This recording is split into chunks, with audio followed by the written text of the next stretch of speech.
नमस्कार, स्वागत है आपका। मैं हूं आपके साथ रोहित पुनेठा। आपके लिए लाया हूं देश और दुनिया भर की खबरें बिना किसी लाग लपेट के। आप बस मेरे साथ 60 मिनट तक बने रहिए, आंख कान खोल के। तेज बरसात में एक युवक की जान पर बनाई। लगातार बारिश की वजह से नेपाल के धादिंग में पहाड़ी नदी उफान पर है और पुल के ऊपर से पानी बह रहा है। यहां पुल को पार करने के दौरान एक बाइक सवार फिसलकर बहने लगा और बाइक के साथ नदी की तेज धारा में गिर पड़ा। वहीं मौके पर मौजूद कुछ लोगों ने इस युवक को बचा लिया।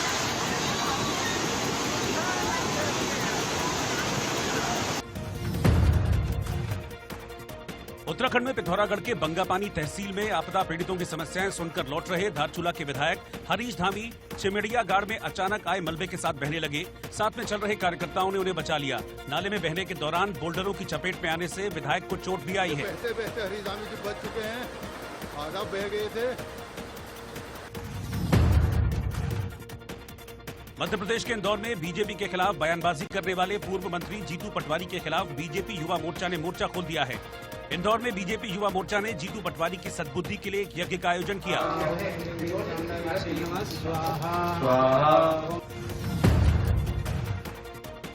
बेंगलुरु के एमएस रमैया अस्पताल परिसर में एम्बुलेंस के ड्राइवर पर एक मरीज के तीमारदार ने जोरदार हमला कर दिया। ड्राइवर के साथ किसी बात पर विवाद हो गया था, जिसके बाद ड्राइवर को पकड़ लिया और पिटाई कर दी। इससे मौके पर हंगामा खड़ा हो गया।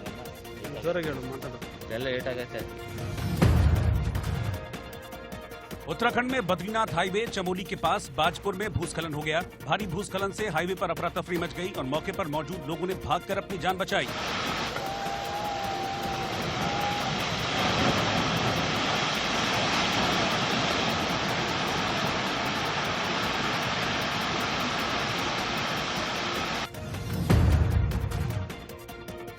उत्तर प्रदेश में जौनपुर के पमारा बाजार में हथियारबंद कुछ बदमाशों ने जूलर को हथियार दिखाकर लाखों के आभूषण लूट लिए।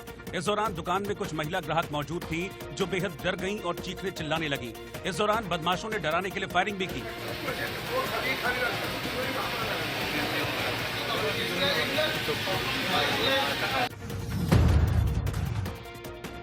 एक अगस्त को 3 तलाक बिल के 1 साल पूरा होने के मौके पर राजस्थान के जयपुर में बीजेपी अल्पसंख्यक मोर्चा ने खास कार्यक्रम का आयोजन किया। इस मौके पर ढोल नगाड़ों पर जमकर डांस किया गया। वहीं मुस्लिम महिलाओं ने 3 तलाक से आजादी दिलाने पर एक बार फिर से पीएम मोदी का शुक्रिया अदा किया।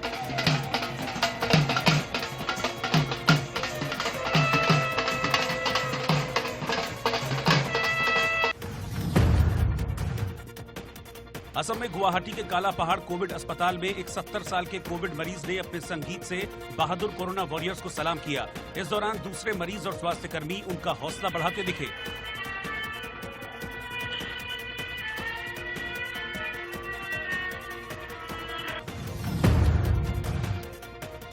केरल के मलप्पुरम जिले में मोबाइल कोविड सेंटर की शुरुआत की गई है।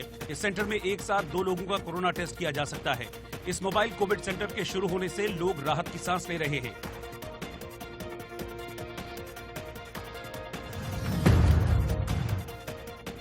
हैदराबाद में बकरीद के मौके पर कुर्बानी देने के लिए एक अनोखा बकरा देखने को मिला, जिसकी सभी चर्चा कर रहे हैं। ये बकरा सफेद रंग का अच्छी कदकाठी का है, जिसका वजन 130 किलोग्राम है।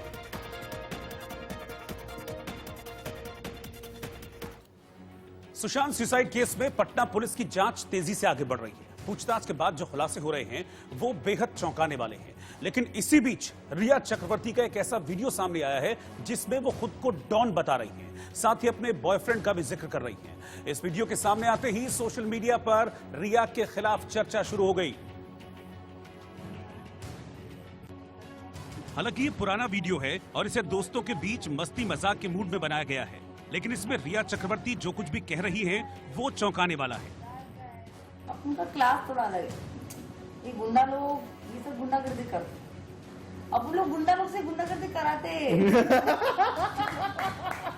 कि इधर आ छोकरे, तू क्या कर रहा आजकल, एक काम कर, जाके वो गली में एक प्रोड्यूसर रहता है, उससे खत्ता मांग के ला बस करता हो। उसको लगता है अपना बड़ा डॉन है, डॉन नहीं है, डॉन तो अपन के ऊपर है। सवाल लाजमी है कि मजाक के तौर पर ही सही, लेकिन रिया चक्रवर्ती अपने ऊपर वाले किस डॉन का जिक्र कर रही है। मुमकिन है रिया चक्रवर्ती से इस मामले में भी पूछताछ हो, लेकिन फिलहाल रिया चक्रवर्ती गायब हैं। बताया जा रहा है कि मामले की जांच के लिए मुंबई पहुंची पटना पुलिस की टीम ने उनसे संपर्क करने की कोशिश की, लेकिन कामयाबी नहीं मिली है। इस बीच सुशांत के बैंक खाते की जांच से भी बेहद चौंकाने वाली जानकारी मिली है। पटना पुलिस खाते की जांच के लिए कोटक महिंद्रा बैंक पहुंची थी। सूत्रों के मुताबिक सुशांत के खाते से किसी कंपनी के लिए भारी भरकम ट्रांजैक्शन नहीं किया गया, लेकिन रिया और उनके भाई पर सुशांत ने बहुत रकम खर्च की। जनवरी 2019 से जून 2020 के बीच 55 लाख रुपए फॉरेन टूर पर खर्च हुए, जिसमें रिया और उनके भाई गए थे। 2.5 करोड़ रुपए असम से केरल तक के टूर पर खर्च किए गए। 5 लाख रुपए ट्रेवलिंग के मद में खर्च हुए। सूत्रों के मुताबिक रिया के ब्यूटी पार्लर और पर्सनल खर्चे पर सुशांत ने 5 लाख रुपए खर्च किए। बताया जा रहा है कि रिया के भाई शौविक चक्रवर्ती के आने जाने और दूसरे खर्चे भी सुशांत ही उठाते थे। पटना पुलिस ने सुशांत के दोस्त रूमी जाफरी का बयान दर्ज किया है। सूत्रों के मुताबिक रूमी जाफरी ने बताया है कि वो और सुशांत एक साथ एक फिल्म की प्लानिंग कर रहे थे। तो क्या रिया चक्रवर्ती रिश्ते का इस्तेमाल करके सुशांत पर फिल्में दिलवाने का दबाव बना रही थी? सुशांत के दोस्त महेश शेट्टी का बयान चौंकाने वाला है। सुशांत अपने पर्सनल स्टाफ को बदलना नहीं चाहते थे, लेकिन रिया और उनकी मां ने जोर देकर स्टाफ बदलवाया। रिया ने सुशांत के बॉडीगार्ड को भी हटा दिया, जो एक अरसे से उनके साथ था। महेश शेट्टी ने बताया कि सुशांत अक्सर अपने फोन को सेट करते रहते थे, क्योंकि उनका अपने दोस्तों और परिवार से बात करना रिया को पसंद नहीं था। सूत्रों के मुताबिक पटना पुलिस महेश शेट्टी को सरकारी गवाह बना सकती है। पटना पुलिस ने सुशांत के साइकियाट्रिस्ट डॉक्टर केसी चावड़ा का बयान भी दर्ज किया है। उनके मुताबिक वो नवंबर 2019 से सुशांत का इलाज कर रहे थे, लेकिन इस साल फरवरी के आखिरी हफ्तों से सुशांत नियमित तौर पर दवाएं नहीं खा रहे थे और डॉक्टर की दी हुई सलाह को भी नजरअंदाज कर रहे थे। बताया जा रहा है कि पटना पुलिस इस केस से जुड़े सभी लोगों से बातचीत के बाद केस तैयार कर रही है। इसके बाद रिया और उनके भाई से पूछताछ के लिए सवाल तैयार किए जाएंगे। फिलहाल रिया चक्रवर्ती ने केस को पटना से मुंबई ट्रांसफर करने की जो अर्जी दी है, उसमें जिक्र किया है कि सुशांत का परिवार प्रभावशाली है और वो बिहार में उनको फंसा सकता है, जबकि सुशांत के पिता ने खुलकर ट्विटर पर रिया को अपने बेटे की मौत के लिए जिम्मेदार माना है। और इसी सब घटनाक्रम के बीच रिया चक्रवर्ती सोशल मीडिया के जरिए सामने आई और एक वीडियो मैसेज के जरिए अपने ऊपर लग रहे आरोपों का जवाब दिया। उन्होंने कहा कि भगवान और न्यायपालिका पर भरोसा है, इंसाफ मिलेगा, सत्य की जीत होगी। रिया चक्रवर्ती ने सुप्रीम कोर्ट में याचिका दायर की है, जिस पर कोर्ट 5 अगस्त को सुनवाई करेगा। I have immense faith in God and the judiciary. I believe that I will get justice. Even though a lot of horrible things are being said about me in the electronic media, I refrain from commenting on the advice of my lawyers as the matter is sub judice. Satyameva Jayate.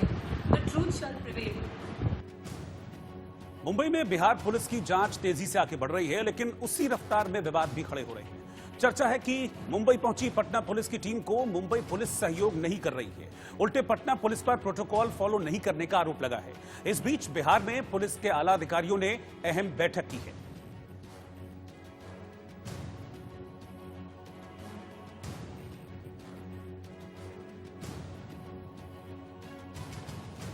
Patna police को परेशान कर रही है, गाड़ी नहीं मिल रही है sir, इस तरह की परेशानी पालन नहीं हो रहा किया है। जाएगा हम लोग ने रिक्वेस्ट किया है, अनुरोध किया है। अरे मैं पीछे कर लिया, वो सुविधा दें हमारे लोगों को, हम लोगों ने रिक्वेस्ट। आगे रोहित आगे जाइए। सर जो है मुंबई पुलिस पटना पुलिस को परेशान कर रही है, गाड़ी नहीं मिल रही है सर, इस तरह की परेशानी पालन नहीं हो रहा किया है। जाएगा हम लोग ने रिक्वेस्ट किया है, अनुरोध किया है। अरे मैं पीछे कर लिया, वो सुविधा दें हमारे लोगों को, हम लोगों ने रिक्वेस्ट। सुशांत केस में सियासी विवाद भी खड़ा हो गया है। महाराष्ट्र सरकार इस मामले में सीबीआई जांच के लिए तैयार नहीं है, लेकिन बीजेपी इस मामले में सीबीआई जांच चाहती है। बिहार में भी इस मुद्दे पर सियासी पारा चढ़ा हुआ है, लेकिन उद्धव सरकार अपने रुख पर कायम है। पुलिस ने बिहार में अलग कंप्लेंट फाइल हुई थी, उसके लिए बिहार पुलिस आई होगी, लेकिन मुंबई पुलिस सही दिशा में ये सबका डिटेक्शन कर रही है और हमें विश्वास है कि मुंबई पुलिस निश्चित रूप से सही डिटेक्शन और इस मामले की पूरी जांच अच्छी तरह से हो जाए। मुझे नहीं लगता कि हम सक्षम हैं, महाराष्ट्र पुलिस ये पूरा डिटेक्शन करने में कोई कसुराई नहीं करेगी और सीबीआई की देने की कोई जरूरत नहीं। सुशांत सिंह राजपूत इनके केस में जन आक्रोश बढ़ रहा है और लगातार जनता की ओर से जो खुलासे हो रहे हैं, उन खुलासों को देखते हुए लगातार सीबीआई को ये केस दी जाए, इस प्रकार की मांग चल रही है। जैसे हमने देखा कि सारे सीसीटीवी बंद है, कई प्रकार के अलग अलग तथ्य सामने आ रहे हैं, तो इसमें एक जनता के मन में एक आक्रोश और एक अविश्वास पैदा हो रहा है कि इसकी जांच ठीक से हो रही है या नहीं, इस जांच में किसी को बचाने का प्रयास चल रहा है क्या। इस प्रकार की बातें सामने आने के कारण लगातार सीबीआई को देने की मांग हो रही है, लेकिन राज्य सरकार सीबीआई को ये केस देने के लिए तैयार नहीं है। और इसलिए मैंने ये मांग की है कि अगर राज्य सरकार सीबीआई को नहीं देना चाहती तो कम से कम ईडी को तो कोई रोक नहीं सकता इसमें ईसीआईआर रजिस्टर करने को। और सीबीआई जांच को लेकर बॉलीवुड के कई सितारों ने भी मांग उठाई है। बिहार से आने वाले एक्टर शेखर सुमन आज महाराष्ट्र में राज्यपाल से मिले और केस की सीबीआई जांच की मांग की। 130 करोड़ लोगों की मांग है कि सीबीआई इंक्वायरी की जाए और इस बात पे उन्होंने अपनी संवेदनाएं प्रकट की और उन्होंने कहा कि आप जो कह रहे हैं मैं उस बात से पूरी तरह से सहमत और इत्तेफाक रखता हूं और मैं भी यही कहता हूं कि अगर जनता की ये मांग है और जितना कि मैं समझ रहा हूं तो ये इंक्वायरी होनी चाहिए। तो हमारी मुंबई पुलिस से भी एक बार फिर से दरख्वास्त है, जो हमारे माननीय गृह मंत्री अनिल देशमुख जी हैं उनसे एक बार फिर से दरख्वास्त है। उन्होंने ज़रा सख्ती से कहा था कि ये सीबीआई जांच बिल्कुल नहीं होगी। मेरे ख्याल से उससे लोग थोड़ा सा आहत हो गए थे। मुझे ऐसा लगता है कि ठीक है, मैं समझ सकता हूं कि सबके अपनी अपनी परेशानियां और दिक्कतें हैं, लेकिन उनसे गुजारिश है हाथ जोड़ के कि जनता जो है पिछले 45 दिनों से इसके पीछे अनवरत लगी है, तो उस पर थोड़ा सा ध्यान दें और सीबीआई इंक्वायरी अगर कर दें। क्या वजह है लोग जानना चाह रहे हैं कि आप सीबीआई इंक्वायरी नहीं करना चाहते, जबकि 26 कोई सुराग 40 कोई सुराग जो बाहर आए हैं जो किसी और तरफ इशारा कर रहे हैं। तो अगर सीबीआई इंक्वायरी हो जाती है तो लोग निश्चिंत हो जाते हैं। भारतीय क्रिकेट टीम के कप्तान विराट कोहली और एक्ट्रेस तमन्ना भाटिया की गिरफ्तारी की मांग क्यों उठी और क्यों पंजाब में शराब से मौत का तांडव हुआ, ये बताएंगे आपको। सुशांत सिंह राजपूत और रिया चक्रवर्ती की छोटी सी लव स्टोरी देखते ही देखते हेट स्टोरी में तब्दील हो गई। सुशांत की सुसाइड केस में ऐसा टर्न आया है कि खुद रिया चक्रवर्ती कटघरे में खड़ी है। दिलचस्प बात यह है कि सुशांत की एक्स गर्लफ्रेंड जो अभी तक चुप थी वो अब खुलकर रिया के खिलाफ सामने आ गई है। सुशांत के पिता ने रिया पर आरोप लगाया है कि उनसे मिलने के बाद ही सुशांत का मानसिक संतुलन बिगड़ गया था। चर्चा यह भी है कि रिया ने सुशांत पर जादू टोने का इस्तेमाल किया, लेकिन क्या वाकई ऐसा है? क्योंकि सुशांत सुसाइड केस के सभी राज अभी अंधेरे पर्दे के पीछे हैं। आगे रिया चक्रवर्ती कटघरे में खड़ी हैं और इस आरोप का सामना कर रही हैं कि उन्होंने और उनके परिवार ने सुशांत की मानसिक स्थिति बिगाड़ी। इसीलिए चर्चा गर्म है कि क्या रिया के पास सुपर पावर है।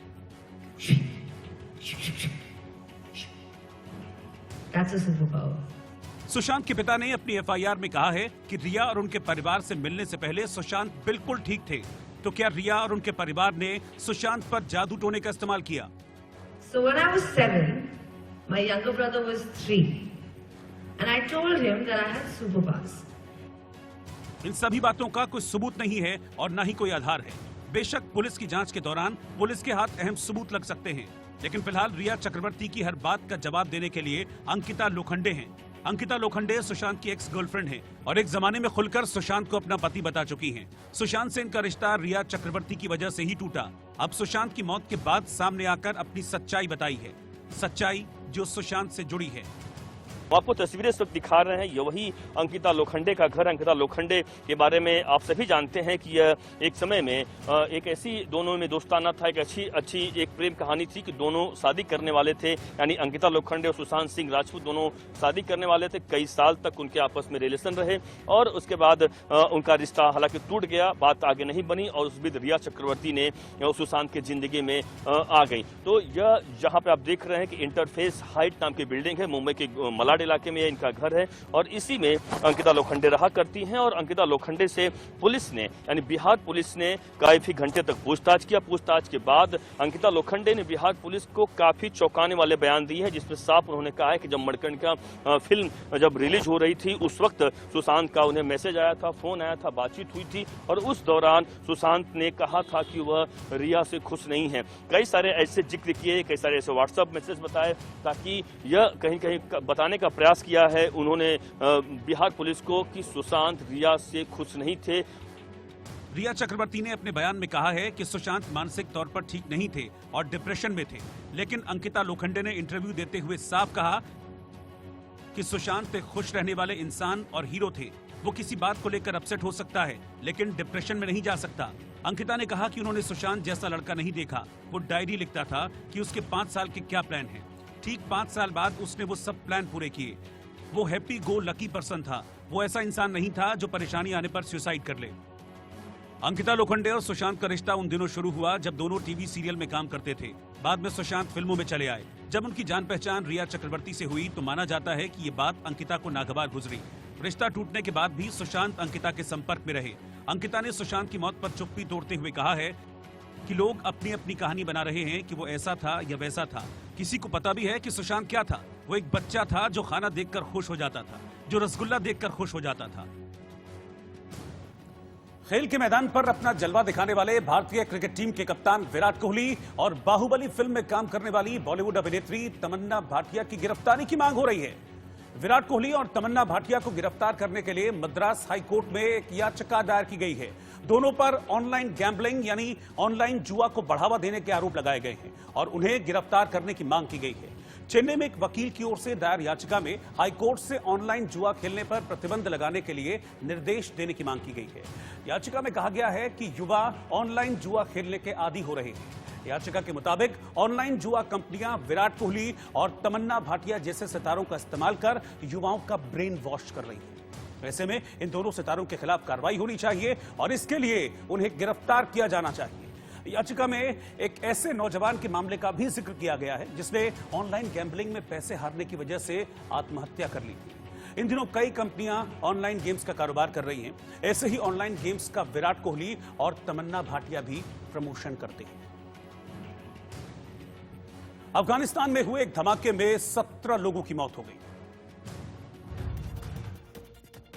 अफगानिस्तान के लोगार प्रांत में कार में हुए बम धमाके में करीब 17 लोगों की मौत हो गई। इस धमाके में करीब 30 लोग घायल हुए हैं। धमाके के बाद मौके पर अफरा तफरी मच गई।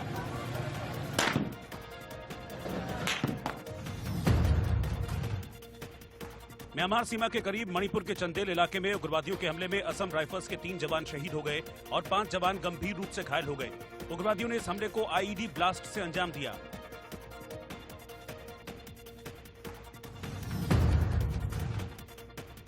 मध्य प्रदेश में सीहोर जिले के जहाजपुरा रेत खदान से अवैध तरीके से रेत लेकर जा रहे ट्रैक्टर को रोकने के दौरान एक सिपाही पर हमला कर दिया गया। ट्रैक्टर से टक्कर लगने से सिपाही के दोनों पैरों में गंभीर चोट आई है। घायल सिपाही को होशंगाबाद के अस्पताल में भर्ती कराया गया है।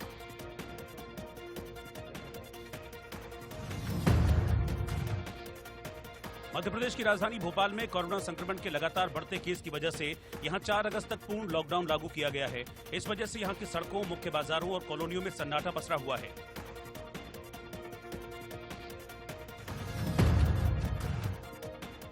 उत्तराखंड में रुद्रप्रयाग गौरीकुंड राष्ट्रीय राजमार्ग पर संगम बाजार में स्कूटी सवार के ऊपर पहाड़ी से पत्थर गिर गया। इस हादसे में स्कूटी सवार की मौके पर ही मौत हो गई।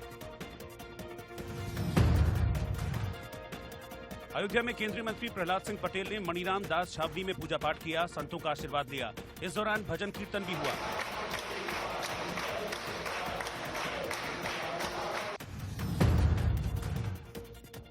पंजाब में अमृतसर के पास जहरीली शराब पीने से मुच्छल गांव के 4 लोगों की मौत हो गई। इस घटना से पूरे गांव में मातम छाया हुआ है। प्रशासन घटना की जांच में जुट गया है। ओडिशा के धर्मगढ़ में घर घर जाकर बड़े पैमाने पर कोरोना मरीजों की पहचान की गई। इसके लिए 24 घंटे का लॉकडाउन किया गया और गहन जांच अभियान चलाया गया। राजस्थान की राजधानी जयपुर में सियासी सरगर्मी के बीच मुख्यमंत्री अशोक गहलोत ने मंत्रियों और अधिकारियों के साथ प्रदेश में कोरोना के हालात पर अहम बैठक की। इस दौरान कोरोना से निपटने में अपनाए गए नए नए तौर तरीकों पर भी चर्चा की गई।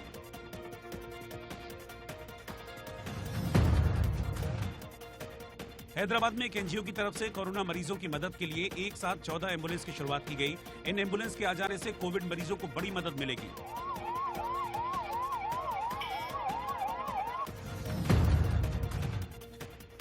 आंध्र प्रदेश के विशाखापट्टनम में एक प्रेमिका ने अपने प्रेमी के अपार्टमेंट की छत से छलांग लगा दी। इस घटना में लड़की की मौत हो गई। पुलिस मामले की जांच में जुटी है।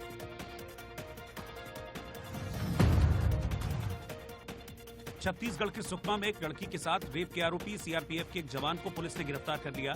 इस मामले में नाराज स्थानीय लोगों ने प्रशासन से कड़ी कार्रवाई की मांग की है।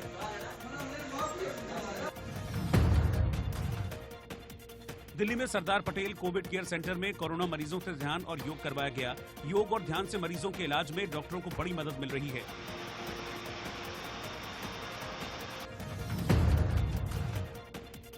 जम्मू कश्मीर के वाकुरा गांदरबल इलाके में खेल को बढ़ावा देने के लिए नए खेल मैदान को तैयार किया जा रहा है। यहां खेल मैदान बनाने को लेकर जोर शोर से तैयारियां हो रही हैं।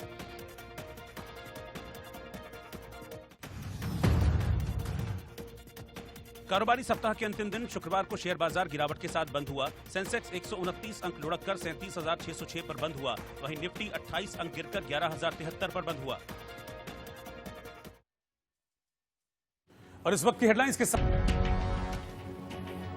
और आइए आज आपको बकरियों का डिस्को दिखाते हैं। तमंचे पर डिस्को तो आपने देखा ही होगा, मगर बकरियों का डिस्को देखा है कभी? चलिए हम दिखाते हैं।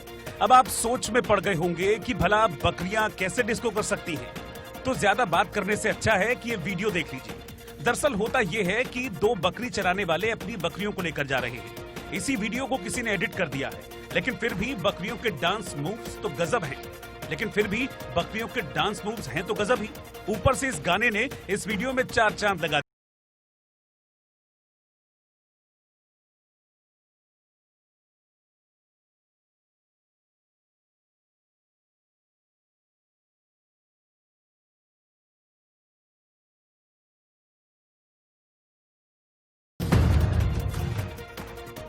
जन्मदिन पर गिफ्ट मिलना किसे अच्छा नहीं लगता। कई लोग तो इस इंतजार में रहते हैं कि उन्हें क्या तोहफा मिलने वाला है जन्मदिन पर, यानी कि इंतजार रहता है सरप्राइज का। लेकिन कुछ तोहफे तो वाकई चौंका देते हैं, क्योंकि आपने ऐसे किसी गिफ्ट की उम्मीद ही नहीं की होती। ऐसा ही कुछ वीडियो में दिख रहे इस शख्स के साथ भी हुआ, जब जन्मदिन के मौके पर इन्हें डॉलर तोहफे में मिले, जो इनके परिवार ने केक में छिपा कर रखे थे। ये जनाब हैप्पी बर्थडे का टैग उठाते हैं तो केक के अंदर से पॉलिथीन में पैक डॉलर्स की चेन निकलने लगती है, और ये गिफ्ट देखकर बर्थडे बॉय की खुशी का ठिकाना नहीं रहता। आप खुद ही देखिए।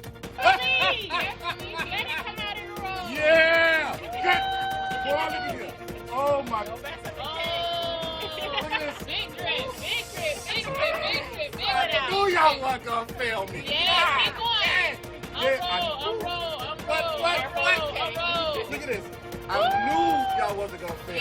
Oh my goodness, look at this. You rich, Dad. You whole handy. This is the next project. I gotta, the next project. इस वीडियो को ध्यान से देखिए। बेंगलुरु की इस वीडियो में एक महिला सड़क पर जा रही थी। सब कुछ ठीक चल रहा था, तभी अचानक से न जाने कहां से एक शख्स हवा में उड़ता आया और इतनी जोरदार टक्कर मारी कि महिला जमीन पर गिर गई। हादसा इतना खतरनाक था कि महिला को 52 टांके आए। सोशल मीडिया पर इस घटना का शॉकिंग सीसीटीवी फुटेज वायरल हो रहा है। वीडियो को अगर ध्यान से देखेंगे तो आपको नजर आएगा कि रोड पर एक तार झूल रहा है। वो इतना ढीला है कि हवा से होते हुए सड़क को चूम रहा है। तार ऑटो के पहिए में उलझता है और ऑटो ड्राइवर उसे निकालने की कोशिश करता है। सड़क से गुजरता एक वाहन तार से उलझता है, जिससे तार में जोरदार खिंचाव आता है और उसका फोर्स ऑटो ड्राइवर को हवा में दूर फेंक देता है, जिसे देखकर ऐसा लगता है मानो कोई हवा में उड़कर महिला के ऊपर गिरा हो।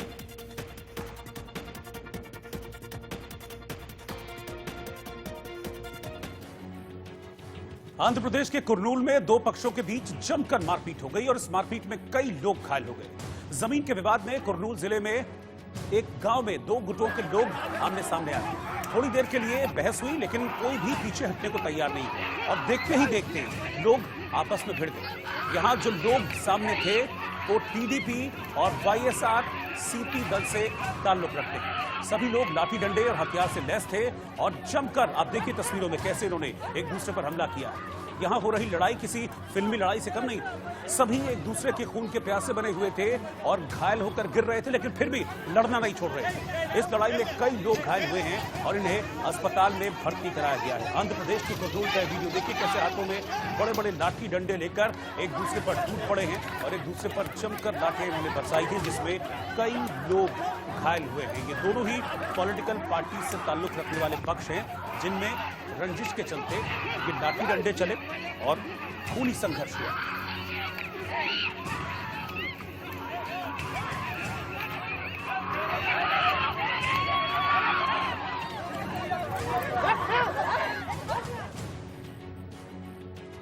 आधा हिंदुस्तान बाढ़ और बारिश की आफत झेल रहा है। बिहार से असम तक, उत्तराखंड से मध्य प्रदेश तक तबाही का मंजर बना हुआ है। बिहार के मैदानी इलाके से लेकर उत्तराखंड के पहाड़ी इलाकों तक लोग भारी मुसीबत का सामना कर रहे हैं। तस्वीरें ऐसी हैं कि दिल सहम जाता है। बिहार और यूपी की सीमा से लगे नेपाल से आ रहे पानी ने इस समस्या को और बढ़ा दिया है, क्योंकि नेपाल में मूसलाधार बारिश के बाद नदियां उफान पर हैं और जो तस्वीर सामने आ रही है वो डराने वाली है। नदी की तेज धार को आंकने में ये बाइक सवार गलती कर गया और ये गलती उसे बहुत भारी पड़ी। जैसे ही बाइक सवार ने पानी को पार करने की कोशिश की, देखते ही देखते बाइक के साथ बहने लगा। गनीमत थी कि आसपास लोग मौजूद थे जिन्होंने जान दांव पर लगाकर युवक की जिंदगी बचा ली।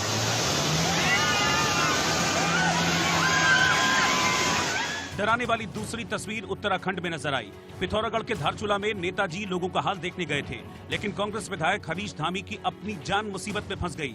दरअसल बाढ़ वाले इलाके से गुजरते हुए विधायक का पैर फिसला और नेताजी बहने लगे। इस दौरान पार्टी कार्यकर्ताओं ने विधायक को संभाल लिया, नहीं तो कांग्रेस नेता का बच पाना मुश्किल था।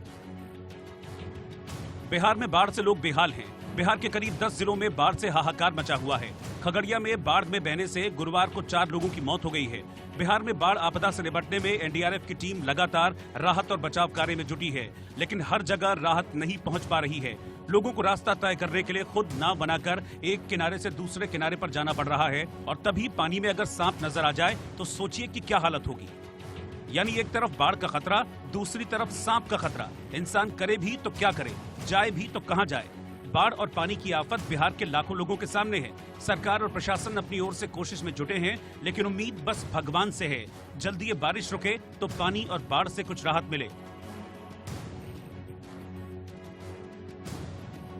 तो बिहार और असम में बाढ़ से इन दिनों जो बर्बादी और तबाही मची है, उससे निपटने के लिए विराट कोहली और सानिया मिर्जा समेत कई भारतीय क्रिकेटर और खिलाड़ी आम लोगों से मदद मांग के लिए सामने आए।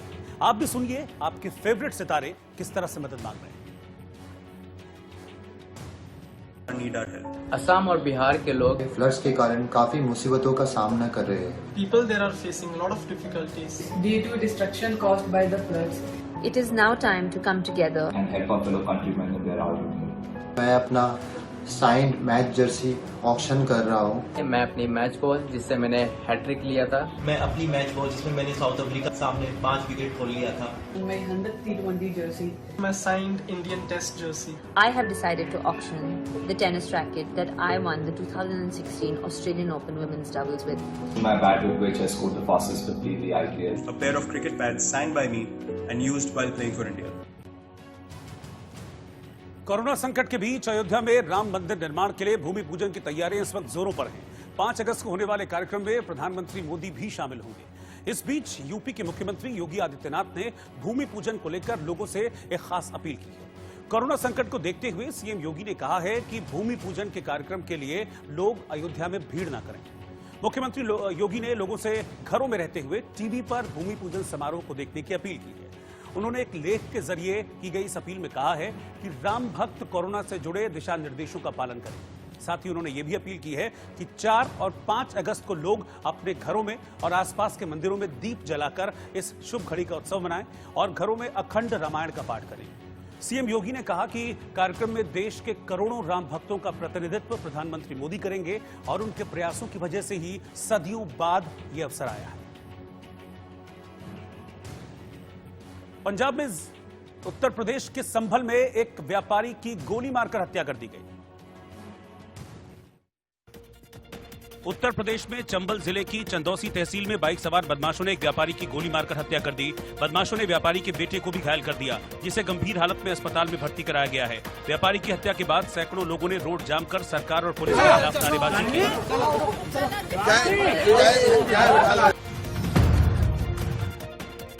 हैदराबाद में कुख्यात अंतर्राज्यीय चेन स्नैचर को पुलिस ने गिरफ्तार कर लिया। आरोपी पर कई राज्यों में चेन छीनने के मामलों में केस दर्ज हैं।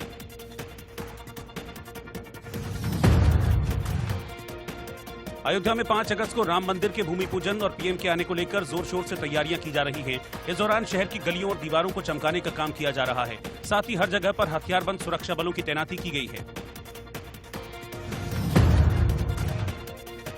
उत्तर प्रदेश के लखनऊ में सीएम योगी आदित्यनाथ ने टीम 11 के अधिकारियों के साथ कोरोना के मुद्दे पर समीक्षा बैठक की। इस दौरान उन्होंने प्रदेश के हालात का जायजा लिया। साथ ही अधिकारियों को और प्रभावी तरीके से काम करने के निर्देश दिए।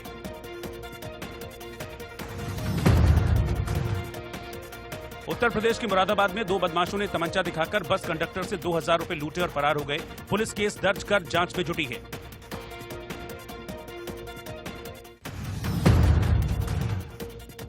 पंजाब के अलग अलग जिलों में जहरीली शराब पीने से 30 लोगों की मौत हो गई। सिर्फ तरनतारन जिले में 10 से ज्यादा लोगों की जान चली गई। वहीं मुख्यमंत्री कैप्टन अमरिंदर सिंह ने अमृतसर, बटाला और तरनतारन में शराब पीने से हुई मौत के मामले में जालंधर के डिविजनल कमिश्नर को न्यायिक जांच करने के आदेश दे दिए हैं।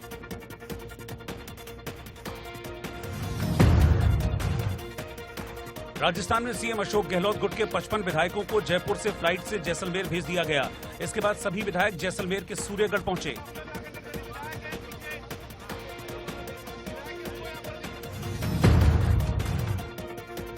उत्तर प्रदेश के लखनऊ में आप सांसद संजय सिंह की मौजूदगी में कई कांग्रेस नेता आम आदमी पार्टी में शामिल हुए। इस मौके पर संजय सिंह ने कहा कि उत्तर प्रदेश में आम आदमी पार्टी का परिवार लगातार बढ़ रहा है।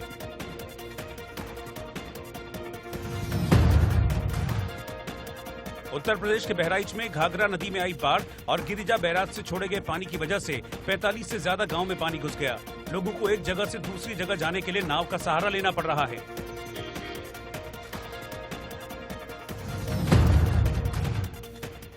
बिहार में मुजफ्फरपुर की बूढ़ी गंडक नदी पर बने रिंग डैम के टूट जाने से जिले के कई गांव में पानी घुस गया है। लोगों को बचाव के लिए ऊंची जगहों पर जाना पड़ रहा है। हिमाचल प्रदेश में शिमला के पास एक गांव में ग्रामीणों ने क्वारंटीन सेंटर बनाए जाने के फैसले का विरोध किया और कहा कि उसे दूसरी जगह शिफ्ट किया जाए।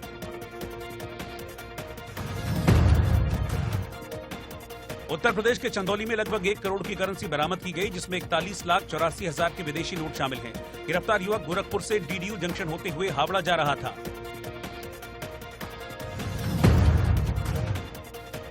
अयोध्या के मणिराम दास छावनी में भगवान राम को भोग लगाने के लिए बड़े पैमाने पर लड्डू बनाए जा रहे हैं। यहां लड्डू बनाने के दौरान साफ सफाई और सोशल डिस्टेंसिंग का पूरा ध्यान रखा जा रहा है। और इस वक्त की बड़ी खबर, ब्रेकिंग न्यूज आपको बता दें, नोएडा से खबर आ रही है, जहां पर नोएडा के सेक्टर 11 में एक बिल्डिंग गिर गई है। आपको बता दें कि ये एक मल्टी स्टोरी बिल्डिंग थी, यानी कि इसमें कई फ्लोर्स थे जो बन रही थी, निर्माणाधीन थी, लेकिन अचानक से ये बिल्डिंग गिर गई है। इस वक्त की बड़ी खबर आपको बता रहे हैं, नोएडा के सेक्टर 11 में, जो कि नोएडा का पॉश एरिया है, वहां पर ये बिल्डिंग गिरी है। इस बिल्डिंग का निर्माण कार्य यहां पर चल रहा था और अचानक से ये बिल्डिंग गिर गई है। इस वक्त की बड़ी खबर आपको बता रहे हैं, नोएडा के सेक्टर 11 में ये बड़ा हादसा हुआ है। एक बिल्डिंग जो बन रही थी, निर्माणाधीन इमारत थी, ये गिर गई है। इसमें और क्या डेवलपमेंट्स हैं, कौन वहां पर लोग काम कर रहे थे, कितने लोग काम कर रहे थे या फिर कितने लोग घायल हो सकते हैं, इसके बारे में हम लगातार जानकारी जुटाने की कोशिश कर रहे हैं। लेकिन इस बीच आपको बता दें कि बड़ा हादसा हुआ है नोएडा के पॉश सेक्टर 11 में, जहां पर एक इमारत जो कि मल्टी स्टोरी थी, यानी कि बहुत सारे फ्लोर्स इस बिल्डिंग में थे, ये अचानक से भरभरा कर गिर पड़ी है। बन रही थी इमारत, अब इसके गिरने के पीछे क्या वजह है, क्या बिल्डिंग मटीरियल जो था वो अच्छी क्वालिटी का नहीं था, या इसके पीछे क्या रीजन है, क्या वजह हो सकती है, इसको जानने की कोशिश की जा रही है। लेकिन इस बीच आपको बता दें कि फिलहाल जो अभी एक इनपुट मिल रहा है वो ये है कि कोई घायल नहीं हुआ है। सबसे बड़ी राहत की बात जो अभी तक सामने आ रही है कि इस बड़े हादसे में, बड़ा हादसा था क्योंकि एक पूरी बिल्डिंग गिरी है, लेकिन सबसे बड़ी राहत की बात यह है कि इस हादसे में कोई भी शख्स घायल नहीं हुआ है। और ज्यादा जानकारी देंगे ललित मोहन, इस वक्त नोएडा संवाददाता मेरे साथ जुड़ गए हैं। ललित, जानकारी दीजिए। जी, ये सेक्टर 11 के जो इंडस्ट्री इलाका है वहां पर यह है, एक जो इंडस्ट्रीज है, इसका जो टॉप फ्लोर है वहां पर काम चल रहा था, जिसका लेंटर गिरा है। हालांकि कुछ लोगों के दबने की जो है सूचना जिस समय फायर ब्रिगेड को मिली थी, फायर ब्रिगेड की टीम यहाँ आ गई है, पुलिस के आला अफसर यहाँ पे पहुंच चुके हैं। फिलहाल रेस्क्यू ऑपरेशन जो है जारी है। जी, ये गिरी कैसे, इसके पीछे रीजन क्या, कंस्ट्रक्शन क्वालिटी को लेकर सवाल उठ रहे हैं या कुछ और रीजन है? देखिए, फिलहाल अभी जो कयास लगाए जा रहे हैं वो कहीं ना कहीं जिस तरीके से एक बिल्डिंग का लेंटर बनता है और जब उसको डाला जाता है तो उसके अंदर जो सैनिटरी जो लगाई जाती है तो उसके अंदर कहीं कुछ कमी रह गई है, जिसके कारण वो लेंटर जो है डाउन हुआ है और गिरा है, जहां पे कुछ लेबर भी थी। जी ठीक है, बहुत बहुत शुक्रिया आपका ललित मोहन इस पूरी जानकारी के लिए। तो बड़ी खबर यह है कि यह हादसा हुआ है नोएडा के सेक्टर 11 में, लेकिन राहत की बात यह है कि इस हादसे में कोई हताहत नहीं हुआ है, कोई घायल नहीं हुआ है। और आगे ब्रेक, लेकिन ब्रेक से पहले